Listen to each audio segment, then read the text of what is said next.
Hey everyone, I am Priyanka Bhardwaj और आज हम बात करेंगे सेल वॉल ऑफ बैक्टीरिया के बारे में। तो बैक्टीरिया की अगर हम सेल वॉल की बात करते हैं, आपको पता है बैक्टीरिया की सेल वॉल पेप्टिडोग्लाइकन यानी कि म्यूरिन से बनी होती है। म्यूरिन की बात करें, म्यूरिन क्या होता है? म्यूरिन एक आपके पास में पॉलीसेकेराइड है। म्यूरिन में क्या होता है, दो टाइप के अमाइनो शुगर्स पाए जाते हैं। आपने सुना होगा NAG एंड NAM। NAM मतलब कि N acetyl muramic acid, NAG मतलब कि एन एसिटाइल ग्लूकोसा एमीन। अब इसमें क्या होता है, ये जो दो यूनिट्स होते हैं ये ऑल्टरनेटिवली प्रेजेंट होते हैं। अगर हम बॉन्डिंग की बात करें कि इनमें बॉन्डिंग कौन सी पाई जाती है, तो बॉन्डिंग है बीटा 1,4 ग्लाइकोसाइडिक लिंकेज यहाँ पे पाई जाती है। अब म्यूरिन की जब हम बात करते हैं, ये जो एक स्ट्रैंड होता है म्यूरिन का, उसमें 10 to 65 डाइसेकेराइड यूनिट्स पाए जाते हैं। मोस्टली अगर हम NAM की बात करें तो 4 टाइप के अमाइनो शुगर्स उसमें पाए जाते हैं। कौन कौन से? L lysine, D glutamic acid, M diaminopimelic acid and D alanine.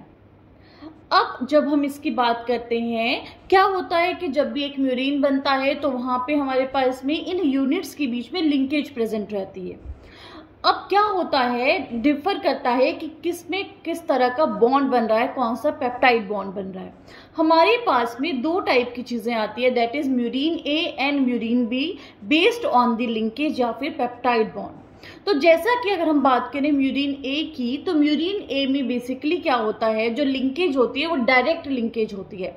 वहां पे हमें कोई भी क्रॉस लिंकिंग नहीं देखने को मिलती है। लिंकेज कैसी होती है, जो 4th यूनिट है और जो 3rd यूनिट है उसके बीच में लिंकेज देखने को मिलती है।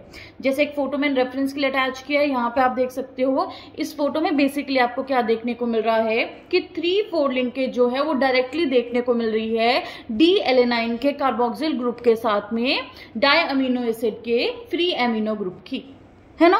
वैसे ही अगर हम बात करते हैं म्यूरिन B की, तो म्यूरिन B में बेसिकली क्या है, हमें डायरेक्ट लिंकेज देखने को नहीं मिलती है। म्यूरिन B के केस में हमें क्रॉस लिंकेज देखने को मिलती है। क्रॉस लिंकेज की अगर हम बात करें तो आप यहाँ पे देखेंगे कि इसमें क्या होता है, एक इंटरपेप्टाइड ब्रिज बनता है जो कि 1 से 6 अमाइनो एसिड रेजिड्यूज का होता है। अब इसमें 2,4 क्रॉस लिंकेज बनती है। किस किस के बीच में? फोटो में आप देख सकते हैं कि जो ग्लूटामिक एसिड है उसका जो कार्बोक्सिल ग्रुप है और जो एलेनाइन का C टर्मिनल ग्रुप है वो एक दूसरे के साथ में क्या है, इंटरकनेक्टेड होता है। तो यहाँ पे 2,4 लिंकेज हमें देखने को मिलती है। अगर हम म्यूरिन की बात करें तो ग्राम पॉजिटिव बैक्टीरिया में जो म्यूरिन का कंटेंट है वो ज्यादा पाया जाता है ना। इसीलिए जो ग्राम पॉजिटिव है उसमें जो सेल वॉल होती है वो बेसिकली थिक होती है। और अगर हम बात करते हैं ग्राम नेगेटिव बैक्टीरिया की, तो ग्राम नेगेटिव बैक्टीरिया में ये जो म्यूरिन कंटेंट है ये कम पाया जाता है ना। इसीलिए जो आपका ग्राम नेगेटिव बैक्टीरिया है उसमें जो सेल वॉल है वो बेसिकली कैसी होती है, थिन होती है।